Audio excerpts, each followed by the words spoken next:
before many audiences throughout the United States.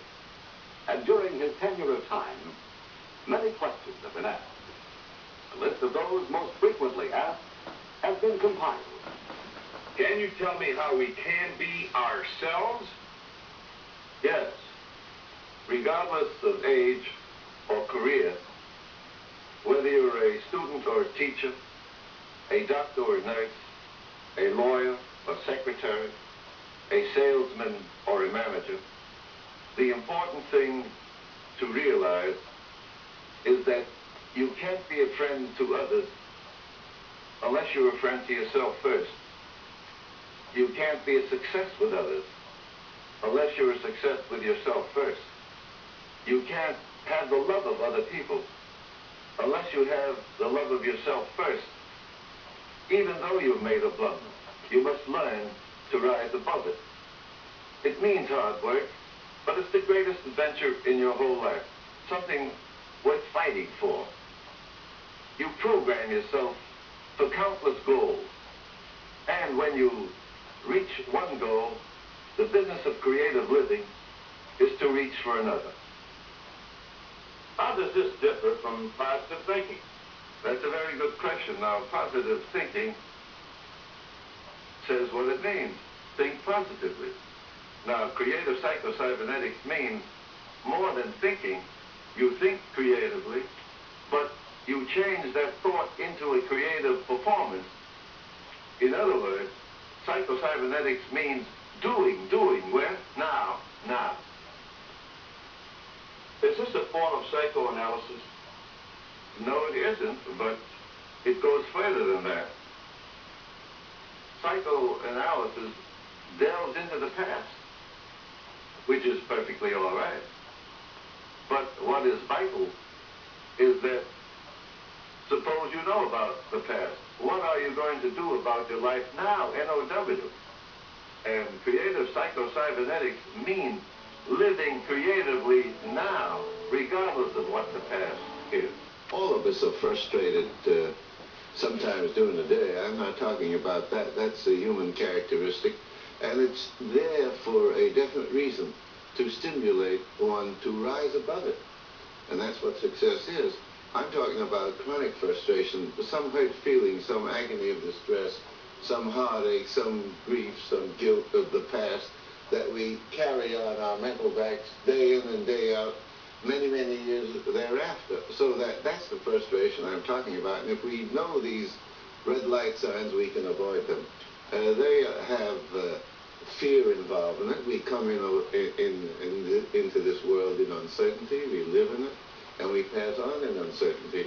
But the business of living is to rise above uncertainty, to bend it to our will. Frustration has an element of retreat. Just because you've made a mistake, you retreat from life. You can't do that. In that instance, you sort of surrender your self-image, your dignity. You can't do that either, because the only treasure house you have within you is your self-respect. And if you're going to deny it, expression, no one else will help you. So that when you practice this chronic frustration, dramatically speaking, you're like a traitor to yourself. You take a knife and symbolically kill yourself. And you needn't do that. So that when you refuse to turn your back on negative feelings, you put yourself in a position where you're like permitting termites within you to bore holes into your spiritual being, letting the fluids of your life force disappear down a drain. When people realize these dramatic aspects of it, that when you just hold on to negative feelings constantly, and that you're no more than a failure just because you failed, in these instances you practice chronic frustration and you become much less than what you're capable of being. It happens that Salvador Dali, a very dear friend of mine, this famous Spanish painter, gave me a painting of his concept of psycho-cybernetics. He had a world in it, and one half of the world was in shadow from frustration, where man's image has shrunken to the size of a small potato. The other half is in sunlight from confidence. And there man's image is 10 feet tall, and he's walking towards the sun. What is he trying to say? That's the whole essence of Psycho-Cybernetics. We're a composite, a combination of heartaches and happiness, of misfortunes and good luck. And we must realize that frustrations are there for us to rise above it and to turn it into a kinetic, productive force of confidence. Now, what is confidence? It's your capacity to rise above a mistake. So when you take the trick of the moneyed players in sports, now what happens with them? They're in a contest. They're out to win. Now suppose they lose. They're not going to carry that loss into the next contest the next day. It reminds me of the time that when Babe Ruth struck out, one reporter said to him, "Babe, what do you think about when you strike out?" He said, "Well, I think of hitting home runs." Now that's the point of living. You don't remember the thousands of times Babe Ruth struck out, but you remember that he was a SWAT king. And if he had remembered the thousands of times he struck out every time he never hit the ball. Absolutely. So the point of the matter is, you think of the past, if you have to, of your confidences.